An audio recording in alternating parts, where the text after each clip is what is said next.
반갑습니다. 장종료 시장점검입니다. 오늘 코스피 지수 또 하락 마감해서 연중 최저치를 경신했습니다. 예, 지금 이격 기준으로는 한 8% 정도 벌어졌습니다. 20일 선과 8% 정도 벌어졌으니까 한 번 더 하락하면 진짜 이제 바닥이다 이렇게 볼 수 있는데, 이 바닥도 뭐 단기 바닥이니만큼, 그리고 지금 유동성이 빠져가는 과정에서 이 계단식 하락에 대한 가능성도 열어둬야 되는, 이 계단식 하락에 대한 부분은 사실 경우의 수에는 거의 넣지 않았던 부분입니다. 왜냐하면 보통 상승장에서 유동성이 풀려서 상승하고 그리고 조정을 받고 다시 상승하는 이때가 진짜 대세 상승장인데, 요 폭이 보통 마이너스 20%입니다. 그래서 요 추가 하락이 되기 전까지만 해도 아직까지 그런 기대가 남아 있었습니다. 2600선까지는. 근데 여기서 한 번 더 내렸기 때문에 이제 상승 중 하락이라고 보는 건 거의 불가능해졌다. 그러면 지금까지 시장이 상승 후에 그대로 하락한 사례들, 그거를 참고를 해야 되는데, 그게 과거로 보면 요때 IMF 구제금융 직후에 보면 IMF 구제금융을 받고 277에서 1000선까지 올라갔다가 버티지 못하고 다시 500선까지 내려옵니다. 예. 그래서 요때랑 비슷한 수순을 밟지 않을까, 예, 이렇게 생각할 수 있고, 그리고 뭐 비슷한 사례로 9.11 테러 이후에 9.11 테러 이후에 시장 양상과도 비슷할 것이다. 그 상승하고 그대로 또 하락했다가, 그런데 이런 장세들을 보면 어느 정도 또 수습해서 다시 상승으로 가게 됩니다. 네, 그래서 뭐 당연히 환경적인 건 다 다르겠지만 어쨌든 패턴으로 본다면, 사람들 심리는 어쨌든 비슷하니까 패턴으로 본다면 상승 후에 적당히 조정받고 다시 상승하는 이 대세 상승장의 코스가 아니라, 지금은 9.11 테러 이후나 IMF 구제금융 이후처럼 유동성으로 올랐다 다시 떨어지는 이 과정을 밟을 가능성이 높다. 그럼 코스피는 2000선까지 열어둬야 되는, 일단 요 경우는 거의 가능성이 없어졌습니다. 그래서 거기에 맞춰서 상황이 이렇게 변했으니까 거기에 맞춰서 또 시장 대응을 만들어 가야 되는데, 단기적으로는 한 번만 더 내리면 끝이다 라고 볼 수 있고, 그러면 이제 어떤 부정적인 인식을 갖고는 있지만 그래도 시장이 갖고 있는 어떤 우려에 대해서는 조금은 정리를 하고 가야 되지 않나 싶습니다. 자, 일단 여기 보시면 신용융자가 지금 20조까지 떨어졌는데 이래도 너무 많다, 이렇게 생각을 할 수 있습니다. 근데 이 신용융자에 대한 어떤 성격이 다소 달라지는데, 지금 주간 월간으로 봤을 때 지난 3년간 추이를 보면 지금 20조고 많이 갔을 때는 거의 25조까지 갔습니다. 작년 8월 달에. 그러니까 지금 1년 사이에 신용 잔고가 5조가 털렸습니다. 5조가 털린 게 맞냐 적냐라고 따지면 지금 5조 정도 신용 잔고가 줄었는데, 삼성전자의 신용 잔고는 2조 5천억이 늘었다. 예. 신용 잔고는 5조가 줄었고. 그럼 신용 잔고의 어떤 성격 자체가 바뀌고 있는 거다라고 봐야 될 것 같습니다. 그러니까 대형주는 신용을 써도 뭐 반대 매매까지 가는 경우는 잘 없으니까, 그 삼성전자나 SK 하이닉스나 LG 에너지 솔루션이나 뭐 이런 종목들에 대해서는 신용 잔고가, 대형주들은 신용 잔고가 다소 늘어났을 거고 중소형주들은 신용 잔고가 많이 털렸을 것이다. 그래서 신용 잔고가 사실은 뭐 이제 패닉셀이 나올 만한 어떤 신용 잔고, 뭐 규모 자체는 크지만 삼성전자가 5만 원 이하까지 가지 않는 이상은 또 패닉셀이 나오지 않는 그런 구조로 바뀌어 있다. 그러니까 신용의 어떤 체질이 바뀌어 있다라고 이해를 하시면 좋겠습니다. 즉 함부로 저점을 예단할 수는 없지만 신용 잔고가 저기서 훨씬 더 줄어야 바닥이 나온다, 이거는 조금 아닐 것이다. 예. 이렇게 보시면 될 것 같고, 일단 뭐 너무 재미없습니다. 시장이 너무 재미없고 이 하락이 전반적으로 전념이 되고 있는 상황인데, 그러다 보면 안 던져도 될 종목들도 던지게 되고, 예, 거기에 따른 어떤 부작용도 커지게 됩니다. 자, 그러면 댓글 확인하도록 하겠습니다. 시장은 뭐 엉망이다, 외국인이 어마어마하게 판다, 삼성전자 48%까지 팔 것이다, 예, 이렇게 보셔야 될 것 같고. 예, 감사합니다. 예, 감사합니다. 감사합니다. 예, 감사합니다. 네, 감사합니다. 예, 감사합니다. 네, 감사합니다. 예, 감사합니다. 아유, 그 능력이 출중하신데, 근데 이제 제가 생각했을 때는 이 태백산맥님은 저 때문에 저 때문에 예, 좀 나쁜 경우가 아닌가. 예. 아우, 예, 이온 컴포트 축하드립니다. 예, 감사합니다. 그 이상하게 저하고 좀 타이밍이 안 맞는. 제가 이제 뭐 언급하는 종목들 중에서 이제 맞는 올라가는 종목도 있고 내려가는 종목도 있는데 이상하게 태백산맥님과 같이 사면 제가 저랑 태백산맥님이 같이 사면 이렇게 떨어지게 되고 안 사는 종목도 올라가든지 팔고 나면 올라가든지 예, 이런 경우를 많이 겪었습니다. 그래서 좀 운이 특별히 안 따라주신 게 아닌가 예, 생각을 합니다. 네, 감사합니다. 그러면 이온 컴포텍을 보고 지금 시장에서 이제 뭐 소형주들은 이미 다 거의 대부분 이제 하락할 만큼 하락했는데 거기에 대해서 한 번씩 다루도록 하겠습니다. 자, 이온 컴포텍이 오늘 그 나스닥 상장 관련된 뉴스가 나왔습니다. 뭐 결국은 이제 이게 터지는데 야, 이게 나올 거라고 저는 이제 반신반의가 아니라 한 8대2? 안 되는 쪽이 8이었지만 그래도 이제 이 리미나투스가 미국 기반 그러니까 미국 회사처럼 이렇게 설립이 됐으니까 나스닥 상장 자체가 뭐 불가능한 일은 아닐 것이다라고 생각은 했는데 네, 어쨌든 그 스펙사하고 합병을 해서 스펙 상장을 하게 될 것 같습니다. 합병 대가는 뭐 요 정도로 나오고 있는데 그 1억 6,500만 달러 그 정도 나올 것 같고 합병 대가 예, 신주를 발행해서 주주들에게 교부를 한다. 1억 6,500만 달러면 1억 달러가 한 1,200억, 2천억, 2천억 정도 될 것 같습니다. 자, 예, 그러면 이온 컴포텍의 시가총액이 그 정도 되니까 2,450억. 이제 요걸로 이온 컴포텍의 어떤 그 주가 상승에 대한 설명이 가능해졌다. 물론 그 이유에 대한 건 잘 모르겠습니다.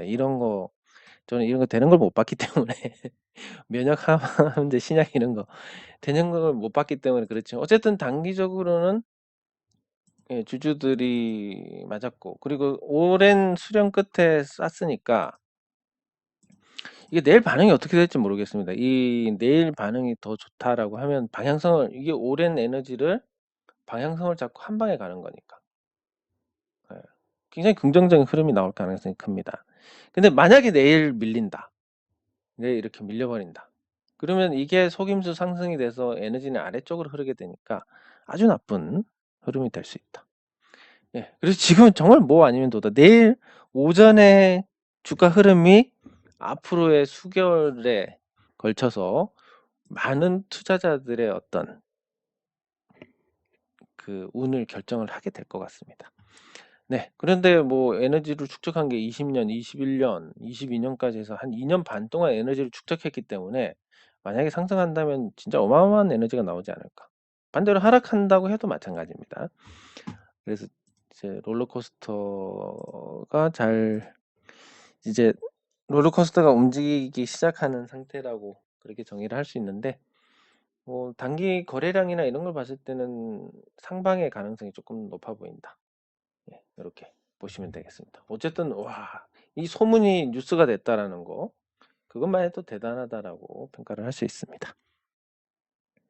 예, 그리고 그 작은 종목들 하나씩 살펴볼 텐데 시가총액들이 많이 줄어들었습니다. 그러면 이제 영신금속부터 봐야 될 것 같은데 일단 뭐 영신금속에 대한 뭐 제 생각은 그렇습니다. 이 회사가 뭐 생각했던 것보다 잘 하고 있고 그리고 우리가 우려했던 부분들이 그 뭐 누구의 공이라고는 하지 않겠습니다. 그 우려했던 부분들이 또 좀 불식이 된 것 같고 그리고 이 원자재 가격 상승이라는 어려운 환경에서도 좋은 실적을 냈다라는 건 높이 평가를 하고 싶습니다. 근데 주가는 왜 이 모양이냐? 뭐 시장이 나쁘니까.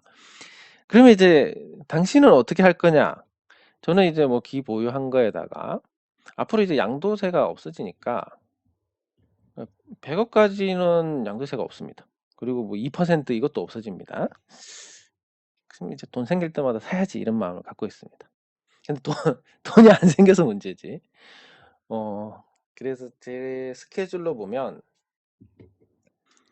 8월이면 어느 정도 끝날 것 같고, 그리고 12월이면 이때가 되면 저는 이제 아주 현금 부자가 되어 있을 것 같습니다. 요 시점이 되면. 물론 뭐 그 사이에 계속 사이클이 돌아가는 투자들이 존재를 하는데 아마 이 시점이 제가 태어나서 가장 현금이 많은 시점이 아닐까. 왜냐면 먼저 다 해드리고 나중에 제게 들어오니까. 예. 그러면 그냥 뭐 복잡한 것도 싫고 좋은 종목들도 많지만 저는 이거에 대해서 되게 긍정적으로 생각하는 게 앞으로 사실 전기차 시대다. 예. 전기차 시대고 여기에서 배터리가 핵심이다.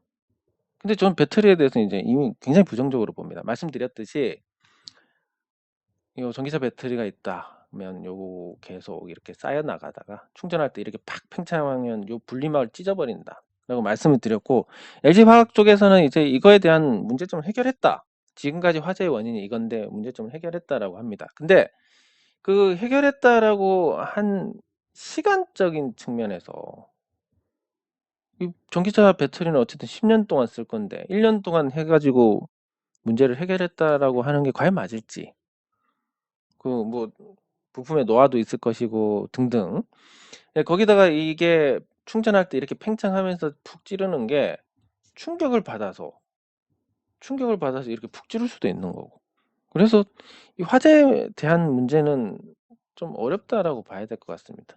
반면에 이제 인산철 배터리 같은 경우는 비록 이제 중국산이고 저는 개인적으로 중국을 굉장히 싫어하고 부정적으로 생각하지만 그래도 인산철 배터리가 전기차에 비해서 수명도 한 3-4배나 되고 그 에너지 밀도가 낮은 부분은 계속 기술 개발로 줄여가고 있습니다. 여기는 그 삼원계 같은 경우는 안전장치를 계속 추가해야 되니까 부피가 늘어나서 에너지 밀도가 거기에 따라서 줄어드는 반면에 인산철은 계속 그런 게 없으니까 점점 밀도를 높여 나가고 있고, 예, 그리고 뭐 저렴한 원료를 쓰기 때문에 가격 차이는 뭐 말할 것도 없고, 그래서 인산철이다. 전기 배터리가 핵심인데 배터리에서 이제 국내에 투자할 종목이 없다라고 제가 말씀을 드릴 수 있습니다. LG 에너지 솔루션 모르겠습니다. 등락이 있을지는 모르겠지만 무조건 다 팔아야 됩니다. 이거는 계좌에 있으면 안 될 종목.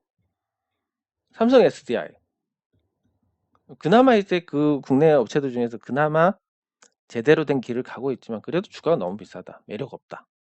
SK 이노베이션, 예, 석유 때문에 그런데 석유랑 다른 사업의 어떤 이런 궁합이 잘 맞아가지고 뭐 투자 가치가 없다고는 할 수 없지만 그래도 전기차 배터리만 보고 투자하기는 좀 부담이다.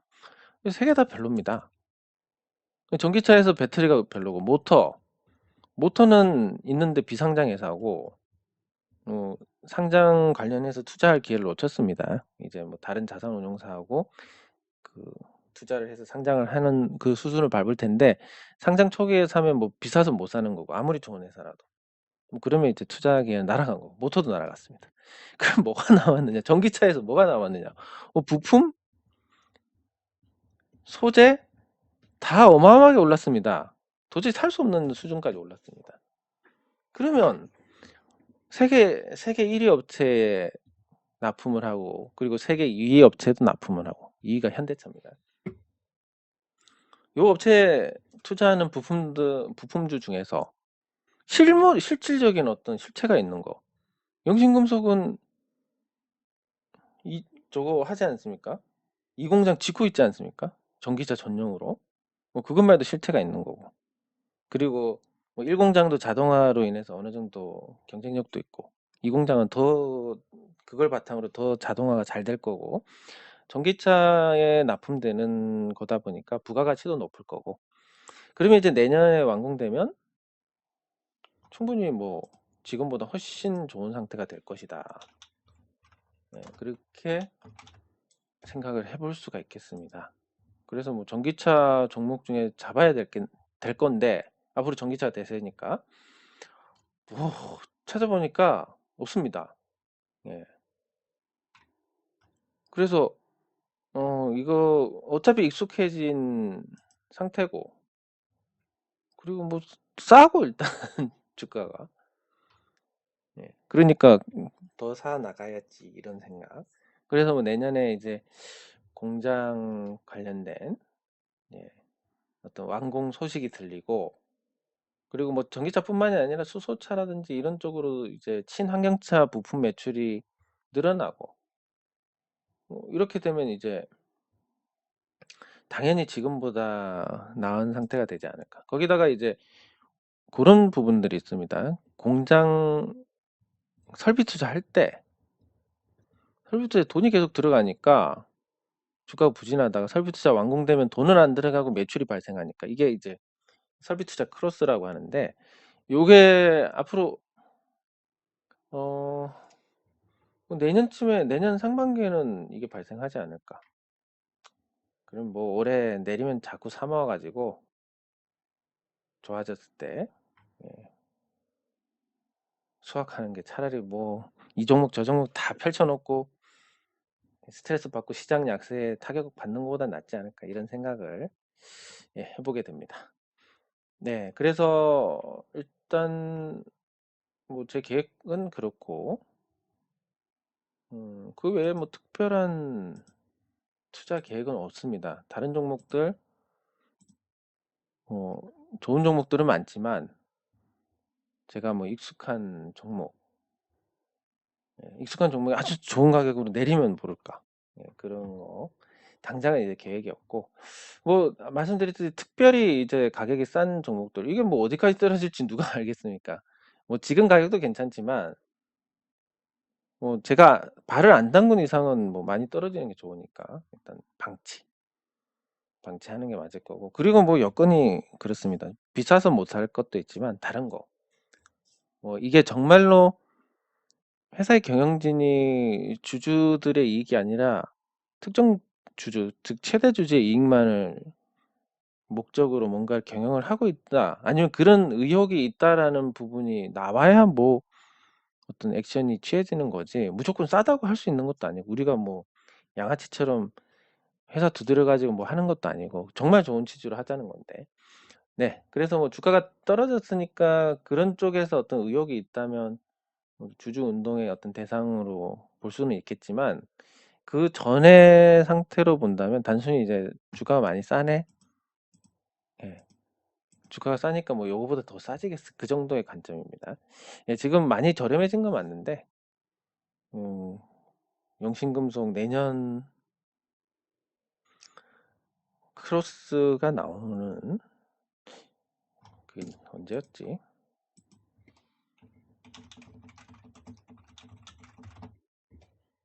어,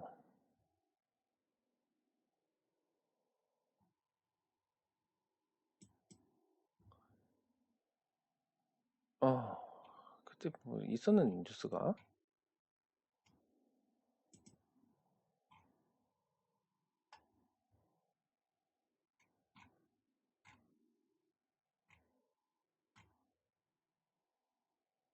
여기 예전에 나온 뉴스인데 그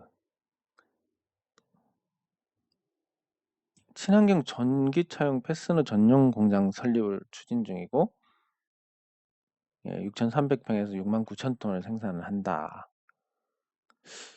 친환경차에 보조금을 친환경 관련된 사업에 보조금을 준다는 얘기가 있던데 한번 이것도 한번 검토를 해보면 좋지 않을까.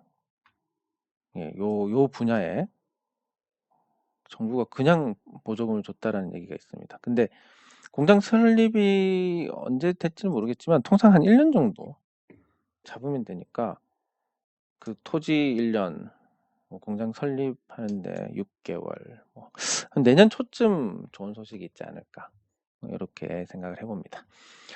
네, 어쨌든 그런 거 영신금속이야 친환경 부품차로 이렇게 성장하는 과정에서 나오는 거지만 다른 회사들은 그냥 싸다는 거 외에는 없으니까 이 매력이 뭐 똑같다고 보기는 어렵습니다. 그래서 HK가 아주 싼데, 근데 뭐 제가 HK 주주로 있을 때 홍삼도 받고 그랬기 때문에 별로 잘못하고 있다는 생각은 안 듭니다. 배당도 좋고. 네. 그리고 풍강도 특별히 좀 싼 상태긴 합니다. 특별히 싸고 52주 신저가를 기록했는데, 저는 이제 그런 생각을 해봅니다. 도대체 이 종목들이 왜 하락을 하는지에 대한 거. 아니 뭐 대형주야. 대형주를 외국인이 파니까. 아니면 공매도가 있으니까. 뭐 등등 해서 그렇다 쳐도 지금 소형주들은 왜, 왜 파는지 모르겠습니다. 왜냐면 외국인이 매도하는 것도 아니고 공매도가 있는 것도 아니고, 그러면 갖고 있으면 안 내려가는데, 그게 또 빨리 시장 나쁜데 차익 실현해야지 이런 가격도 아닙니다. 신저가입니다. 도대체 신저가에서 왜 파는지는 모르겠는데. 네, 그런 상태고, 또 앞으로 양도세가 폐지가 되면 코스피 지수 기준으로 봤을 때 1600에 있을 때보다 지금이 훨씬 소형주가 못합니다. 왜? 양도세 기준이 강화가 되어 왔기 때문에. 근데 이 양도세가 100억으로 된다면 장담하는데 중소형주들, 중형 좀 빼고 소형주들은 분위기가 많이 달라질 겁니다. 네, 특히 이제 이런 문제가 있을 수 있습니다. 문제라기보다는 동기가 생기는데, 최대 주주가 풍강 같은 경우 최대 주주 지분율이 30.5%입니다. 네, 투수 관계자까지 해서 30.5%고 현재 시가총액이 뭐 371억인데, 이게 예를 들어서 한 300억까지 떨어졌다. 300억까지 떨어져서 연말이 됐습니다. 그럼 최대 주주 지분율이 100억이 안 됩니다. 그럼 내년 1년 동안 최대 주주는 주식을 팔아도 세금을 안 냅니다. 그럼 어떻게 하겠습니까? 주가를 부양해서 팔 수 있는 어떤 환경을 만들지 않을까. 그렇게 해놓고, 그래서 만약에 주식시장이 연말까지 약세고 소형주가 연말까지 약세라면 이런 부분에서 어떤 상승 동력이 생길 수 있다. 마치 전환사채를 주식으로 전환할 때 주가를 부양하는 것처럼 그런 게 나올 수 있는데, 뭐 이거는 확정적이라고 봐야 될 것 같습니다. 풍강이야 뭐 조금 그렇지만 HK 같은 경우는 22%니까 현재 시가총액으로 보더라도 최대 주주 지분율이 70억입니다. 그러면 이걸 오래 올릴 것이냐, 오래 올려가지고 100억 굳이 넘길 것이냐, 뭐 그런 생각이 없더라도 아닐 거고, 그러면 올해 내내 약세에다가, 그래서 뭐 대주주가 아닌 거 확정 짓고 나서 내년에 좀 주가 회복을 하지 않을까. 이렇게 보면 올해 내내 좀 재미없는 흐름을, 여기 특수하게 싸긴 하지만 주가 부양의 의지가 없으니까 그렇게 되지 않을까 싶습니다. 예, 그래서 이런 작은 종목들, 나노 같은 경우는 아예 이제 시가총액이 299억까지 떨어졌는데, 뭐 최대 주주가 8.5%밖에 안 되고, 이런 종목들도 뭐 지금 최대 주주 지분 30억밖에 안 됩니다. 그러면 M&A를 해서 팔고 나가느니 그냥 주가 부양해가지고 한번 털고, 그 턴 돈 가지고, 물론 이거는 이제 법적으로 안 되겠지만, 털고 한 6개월 버티다가 주가 많이 떨어졌을 때 삼자 배정 불러가지고 다시 넣고 경영권을 차지한다든지 뭐 이런 부분이 생길 수 있으니까, 이제 주가 부양 이 작전하는 데 있어서 최대 주주들까지 난입을 하게 된다, 이 판에, 소형주 판에. 그래서 저는 소형주만큼은 앞으로 굉장히 좋지 않을까. 시장이 나쁜 것과 별개로 소형주는 좋을 것이다. 예, 특히 최대 주주 시가총액 100억 안 되는 종목들, 안 되게끔 만들 수 있는 종목들 특히 좋을 것이다. 예, 이렇게 보고 있습니다. 예, 그러면 뭐 최대 주주가 이제 개인이 아닌 거야 뭐 상관이 없겠죠. 엑스큐어 같은 종목들은 해당이 안 되겠지만, 예, 그리고 뭐 코아스 같은 종목도, 이런 종목도 이제 앞에 이자가 보이기 시작하는데 최대 주주 지분율 뭐 30%로 봤을 때 그렇습니다. 그러면 이런 종목들이 올해 비록 허우적거리겠지만, 시장이 나쁘니까 언제 좋아질지 모르고 허우적거리겠지만 내년에 대주주 요건이 안 된 상태로 내년이 된다면 얼마나 생각이 간절하겠습니까? 주가 부양해가지고 차익 실현해서, 그래서 세금 없이 내 주식을 한번 해보자. 이런 생각 누구나 할 수 있을 겁니다. 네, 그래서 내년 상반기에 소형주에서 아주 큰 장이 일어날 것이고, 올해 시장이 언제까지 망가질지는 모르겠지만, 올해 내내 유동성이 줄어드는 과정이기 때문에 올해 내내 어떤 큰 반전은 없을 것 같습니다. 9월 돼서 물가가 잡힌다 그러면 또 모르겠지만, 그래서 올해는 물가나 이런 문제로 재미없고 내년에 이제 그런 부분들이 해결이 되고 뭐 러시아 우크라이나 전쟁도 끝나면서 분위기 좋아지는데 소형주들은 그런 재료까지 있다. 그런 게 맞물려 가지고 내년 뭐 물론 2, 3년 아주 부정적으로 보지만 그건 대형주, 중형주에 한정된 거고 소형주만큼은 큰 투자는 할 수 없겠지만 소형주다 보니까 소소하게 어떤 투자의 재미를 줄 수 있는 그런 환경이 만들어질 것 같습니다. 이렇게 아주 작은 종목들에 대한 뭐 관심은 유지를 하는 게 맞을 것 같고, 그럼 이제 너무 내렸으니까 한번 제노레이도 한번 보도록 하겠습니다. 내렸을 때도 봐야 되는데, 이 그림 자체는 좋지 않지만 그림으로 뭐 주가 예측을 하는 건 아니니까. 그리고 제노레이가 이제 이번 하락으로 인해서 시가총액이 1230억이 됐습니다. 1230억인 상태에서 실적 가치는 그 이상이기 때문에 저평가 상태는 맞는데 뭐 지금 같은 시장 분위기에서 저평가니까 너는 안 던지고 저평가 아니니까 너는 던져야지 이렇게 투자자들이 이성을 가지고 있겠습니까? 에이 짜증나니까 이거 팔고 하나 팔아보면 계좌에 있는 거 9개 10개 되는 거 그냥 에이 다 팔아버리게 됩니다. 뭐 그런 부분에서 좀 휩쓸린 게 크지 않을까 생각이 되고, 그 휩쓸린 게 크지만 단기 낙폭도 크고 과열해서 침체로 한 방에 왔는데도 반등 자체도 없고, 이건 뭐 명백하게 투자 심리가 정상이 아니다라는 걸 의미를 합니다. 이 투자 심리가 정상이 아니다라는 건 시장이 분명히 정상이 아니기 때문에 투자자들이 그런 거고, 이 제너레이 같은 어느 정도 아주 소형주들은 뭐 팔아봤자 의미가 없는 수준이고, 중형주들 같은 경우는 그나마 지금 팔아서 손실을 뭐 더 손실 볼까 판다 이런 개념보다는 다른 종목에서 수습이 안 될 정도로 돈이 까여가지고 아니면 다른 종목 반대 매매 될 것 같으니까 일단 멀쩡한 종목을 팔아가지고 등등 이런 어떤 시장 외적인 시장 내적인 부분 다른 종목에 대한 부분으로 인해서 영향을 받는다. 그럼 실질적으로 이 매도세는 가짜 매도입니다. 다른 종목을 수습하기 위한 거니까. 이 가짜 매도는 빠르게 회복하는 특성을 가지기 때문에 하락이 언제 멈출지는 모르지만 좋아질 거고 또 빠르게 회복을 할 거다라고 기대를 할 수 있습니다. 아이고. 네, 그리고 뭐 삼성전자 또 내렸는데 삼성전자 같은 경우는 아까 말씀드렸듯이 신용잔고가 줄는 과정에서도 삼성전자의 신용잔고를 2.5조가 늘었습니다. 그리고 신용잔고가 보통 7에서 8만 원 정도에 썼기 때문에 최하단인 7만 원 기준으로 마이너스 30%가 된다라고 하면 한 5만 원 정도. 그러면 만약에 삼성전자가 5만 원을 깨고 내려가면 신용 반대 매매가 속출하면서 아주 끔찍한 일이 일어나지 않을까. 예, 그런 생각을 해봅니다. 그래서 그 주가에 대해서 예단을 할 수는 없지만 어떤 가치적인 측면에서는 한 5만 7천 원 정도가 거의 저점이지 않을까 이렇게 보고 있고, 가치나 그런 시장 측면에서는. 근데 이런 신용 매매라는 게 있으니까 뭐 반대 매매가 나올 때까지라고 하면 5만 원 정도. 근데 뭐 삼성전자 같이 큰 종목을 특정한 자금으로 밀 수 있느냐라고 생각하면 가능성이 떨어지기 때문에 아직까지도 5만 7천 원 정도에서 저점을 형성하지 않을까. 그리고 시장도 한 번 더 내리면 이격 한계치까지 오는 거고 삼성전자도 거기에 마찬가지니까 단기 저점은 좀 임박하지 않았나.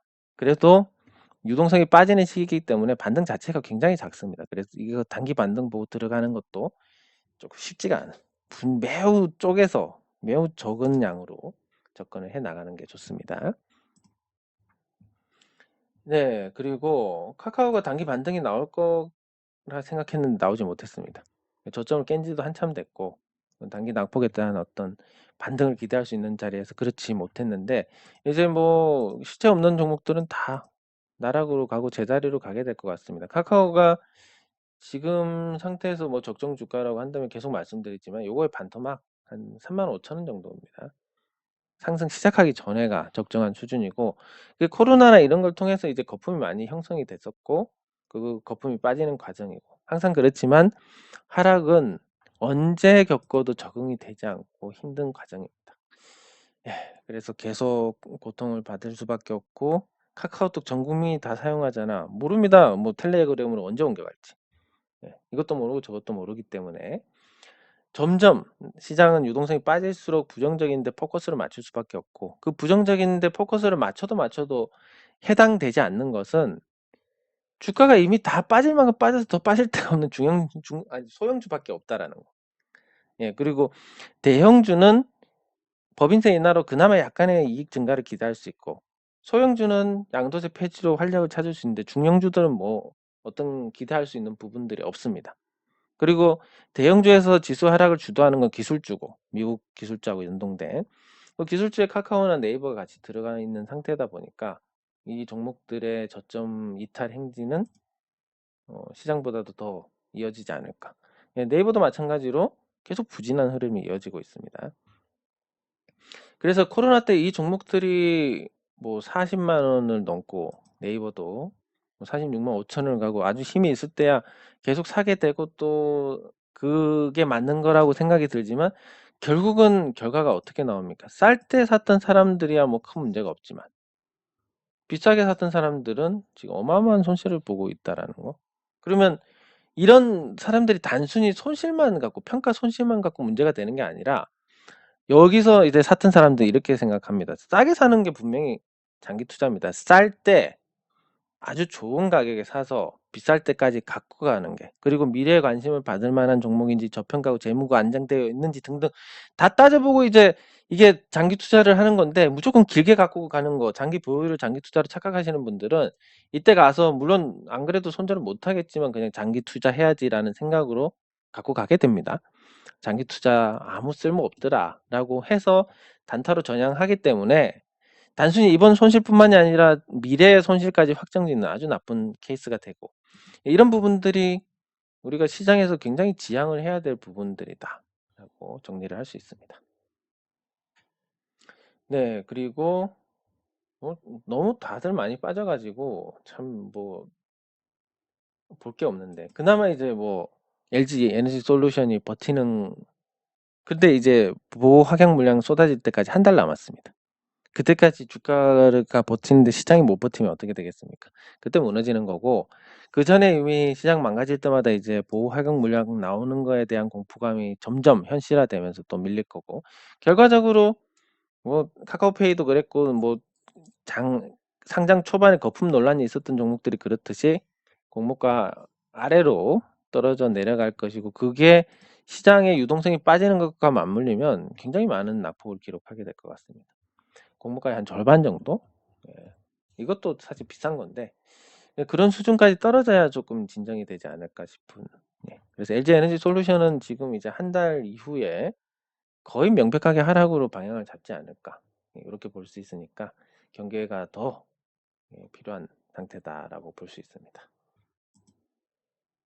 네, 그리고 상보 오랜만에 상보를 보는데 상보가 참 분위기 좋다가 다시 밀리는 모습입니다. 이건 시장 영향이라고 볼 수밖에 없는데 그래도 상보가 그동안 그 시비를 이제 주식으로 전환하고 그러면서 재무적인 부분이 많이 개선이 됐습니다. 그리고 실적도 흑자 기조를 유지를 하고 있고 다만 이제 지금 뭐 저평가 종목이 얼마나 많고 흑자 내는 종목이 얼마나 많느냐라고 생각하면 지금의 어떤 주가 흐름은 타당하다라고 볼 수 있는 시장 따라서 그리고 시장에서 소형주라고 함은 시가총액 한 700억 이하 정도라고 보시면 됩니다.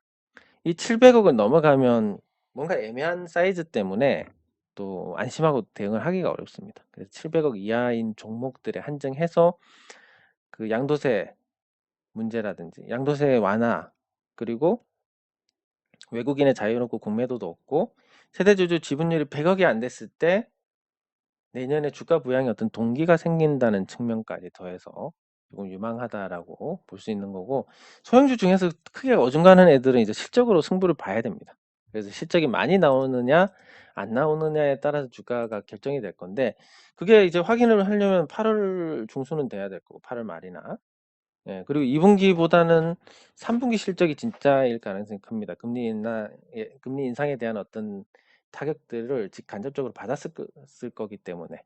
그래서 그때 가서 어떤 시장의 향방이 결정되는 부분, 예, 그때까지는 시가총액이 어중간한 종목들은 다소 불리한 여건이다. 대형주는 법인세 나고 소형주는 양도세 폐지가 있는데 중형주는 아무것도 없으니까. 예, 그래서 상대적으로 부진할 수 있다라는 점을 감안하고 보시면 될 것 같습니다. 예, 그리고 제놀루션. 예, 제놀루션도 신저가인데 뭐 신저가가 많이 나오니까 새삼스러운 건 아니지만, 아니 뭐 실적이 잘 나오고 이래도 지금과 같은 장세는 뭐 방법이 없는 이런 모습을 보여줍니다. 네, 그래도 뭐 이만큼 떨어졌으니까 이제 제놀루션 같은 경우는 순자산 가치 수준밖에 안 됩니다. 흑자를 내는, 예, 제약 바이오 쪽인데도 불구하고, 예, 이제 시장에서 주는 프리미엄도 아예 제대로 반영하지 못하고 있는 모습인데, 그래도 이전에 어느 정도 충격을 받았던 게 있어가지고 저점 대비해서 이탈한 폭은 크지도 않고, 이미 가치 대비해서 보통 의약품 쪽은 프리미엄을 곱하기 2로 받는다는 걸 감안하면, 예, 이런 부분들을 감안했을 때 제놀루션 같은 경우는 많이 저평가 상태입니다. 이런 상태에서 2분기에 만약에 실적이 나쁘지 않는다라고 하면 반전의 어떤 포인트가 될 수 있으니까, 지금 나쁜 상황에서도 뭐 그렇게 후달릴 상황은 아니다, 이렇게 정리할 수 있고, 예, 마지막으로 이제 인트로조를 보면, 인트로조가 기세 좋을 때 시장 대비해서 선방을 하다가, 아직도 근데 추세가 살아 있습니다. 아직 죽은 건 아니고 시장 대비 선방을 하다가 그걸 살리지 못하고 조정을 받는데, 그 조정이 단기적으로는 이제 잘 버티다가 받는 거니까 시장 대비 못하지만, 큰 틀에서는 이제 시장보다는 훨씬 나은 흐름입니다. 그리고 인트로주도 마찬가지로 실적이 개선되고 있고 중형주라서 살짝 시장에서 조금 외면받는 부분이 있겠지만, 뭐 영업이익 추이를 보면 지금 2분기에도 굉장히 잘 나올 가능성이 큽니다. 예, 그런 걸 감안했을 때 지금의 추세를 유지하는 거, 추세를 완전히 깨기 전까지는 실망하기가 좀 이르다. 예, 이렇게 평가하는 게 맞을 것 같습니다.